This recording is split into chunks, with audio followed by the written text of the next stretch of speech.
Hello guys, welcome back to my YouTube channel mister Prince. അപ്പോൾ നമ്മൾ 2-3 ദിവസമായിട്ട് videos ഒന്നും ഇല്ലായിരുന്നു. അതിന് കാരണം എൻ്റെ ചേച്ചിയുടെ കല്യാണമായിരുന്നു. അതുകൊണ്ട് തന്നെ എനിക്ക് 3 ദിവസം ബിസി ആയിരുന്നു. അതുകൊണ്ട് വീഡിയോ ഇടാൻ തീരെ ടൈം കിട്ടിയിട്ടായിരുന്നില്ല. അപ്പോൾ നമ്മുടെ ഇന്നത്തെ വീഡിയോ എന്താണെന്ന് വെച്ചാൽ നമ്മുടെ ജുജുത്സു കൈസൻ ആനിമയിലെ ഏറ്റവും പവർഫുൾ ആയിട്ടുള്ള സോസറേഴ്സ് ആയിരുന്നു നമ്മുടെ ഗോജോ സത്രു, അതുപോലെ തന്നെ നമ്മുടെ റിയോമൻ സുക്യൂണയും.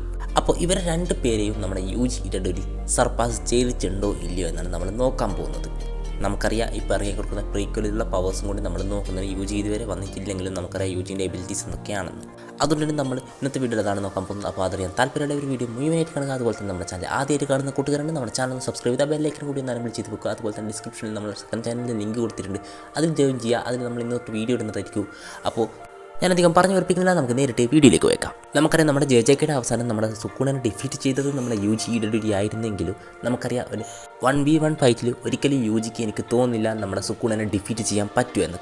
കാരണം നമ്മുടെ സുക്കൂണ അത്രമാത്രം പവർഫുള്ളാണ്. അത്രയും പവർഫുൾ ആയിട്ടുള്ള ഓപ്പണൻസ് ഒറ്റയ്ക്ക് ഫൈറ്റ് ചെയ്ത് തളർന്നു നിൽക്കുന്ന സമയത്താണ് നമ്മുടെ യൂജി സുക്കൂണനെ ഡിഫീറ്റ് ചെയ്തതെന്ന് നമുക്ക് പറയാൻ പറ്റില്ല. ഇപ്പോഴും നമ്മുടെ സുക്കൂണയുടെ ഒരു ഫിംഗർ ബാക്കിയുണ്ട്. അതുകൊണ്ട് തന്നെ നമ്മുടെ സുക്കൂണ നമ്മുടെ ജെജെയുടെ എൻഡിങ്ങിൽ നമ്മുടെ യൂജിനെക്കാളും പവർഫുൾ തന്നെയാണ്. ഇത് തന്നെ നമുക്ക് നമ്മുടെ ഗോജോയുടെ കാര്യത്തിലും പറയാൻ പറ്റും. നമ്മുടെ ഗോജോയും നമ്മുടെ ജെജെയുടെ അവസാനം വരെ നമ്മുടെ യൂജിനേക്കാളും പവർഫുൾ തന്നെ ആയിരുന്നു. നമ്മുടെ ജെജെയുടെ റൈറ്റർ തന്നെ പറയുന്നുണ്ട്, ഗോജോയുടെ ഓവർ കോൺഫിഡൻസ് കൊണ്ട് മാത്രമാണ്, ഗോജോ ഗാർഡ് ഡൗൺ ചെയ്തത് കൊണ്ട് മാത്രമാണ് നമ്മുടെ സുക്കൂണക്ക് നമ്മുടെ ഗോജോനെ ഡിഫീറ്റ് ചെയ്യാൻ പറ്റിയതെന്ന്. അതുകൊണ്ട് തന്നെ നമുക്ക് ഗോജോനെയും നമ്മുടെ സുക്കൂണയുടെ അതേ ലെവലിൽ തന്നെ വെക്കാൻ പറ്റും. പക്ഷേ ഇപ്പം നമ്മുടെ ജെജെയുടെ ഒരു പുതിയ സീരീസ് ഇറങ്ങുന്നുണ്ട്, ജെജെക്ക് മാജുറോ അങ്ങനെ പേര് വരുന്നത്. അതിൽ നമ്മുടെ യൂജിക്ക് കിട്ടുന്ന ഹൈപ്പ് എന്ന് വെച്ചാൽ നമ്മൾ വിചാരിക്കുന്നതിലും അപ്പുറമാണ്. നമുക്കറിയാം ജെജെക്ക് കഴിഞ്ഞ് ഒരു 60-70 വർഷങ്ങൾക്ക് ശേഷമാണ് അത് നടന്നുകൊണ്ടിരിക്കുന്നതെങ്കിലും നമ്മളൊക്കെ വിചാരിച്ചിരുന്നത് നമ്മുടെ യൂജി ഇപ്പോൾ ഒരു വയസ്സനായിരിക്കും എന്നാണ്. പക്ഷേ നമ്മുടെ യൂജി അങ്ങനെയൊന്നുമല്ല, ഇപ്പോഴും യങ് തന്നെയാണ്. അപ്പോൾ നമ്മുടെ യൂജി തൻ്റെ പ്രൈം ടൈം തന്നെയാണ് ഇപ്പോഴും ഉള്ളത്.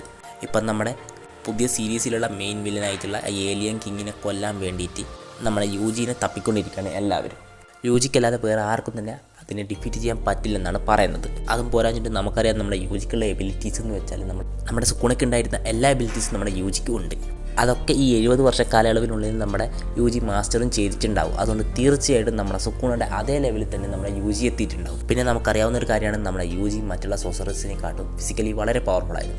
നമുക്കറിയാം നമ്മുടെ സുക്കൂണയായിട്ടുള്ള ഫൈറ്റിൽ യൂജിയുടെ ഓരോ പഞ്ചസും നമ്മുടെ സുക്കൂണയുടെ സോളും നമ്മുടെ മെഗുമിയുടെ ബോഡിയും നമ്മൾ സ്പ്ലിറ്റ് ചെയ്യുന്നത്രയും പവർഫുൾ ആയിട്ടുള്ളതായിരുന്നു. അതുമാത്രമല്ല നമ്മുടെ യൂജിക്കായിക്കോട്ടെ എത്ര ബ്ലാക്ക് ഫ്ലാഷും വേണമെങ്കിലും യൂസ് ചെയ്യാൻ പറ്റുമായിരുന്നു. ഇത് പറ്റുന്നത് നമ്മുടെ യൂജിക്ക് മാത്രമാണ്.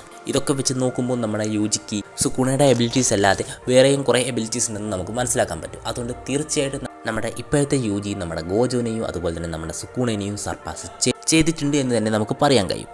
അപ്പോൾ ഇതിനെക്കുറിച്ച് നിങ്ങളുടെ അഭിപ്രായം എന്താണ് നിങ്ങൾ കമൻറ്റ് ചെയ്യുക. അതുപോലെ തന്നെ വീഡിയോ ഇഷ്ടപ്പെട്ടിട്ടുണ്ടെങ്കിൽ നമ്മുടെ ചാനൽ സബ്സ്ക്രൈബ് ചെയ്ത് ബെല്ലൈക്കൻ എനേബിൾ ചെയ്ത് വെക്കുക. അതുപോലെ തന്നെ നമ്മുടെ സെക്കൻഡ് ചാനൽ ഡിസ്ക്രിപ്ഷനിൽ കൊടുത്തിട്ടുണ്ട്, അതിൽ നമ്മളൊരു വീഡിയോ അപ്ലോഡ് ചെയ്തിട്ടുണ്ട്.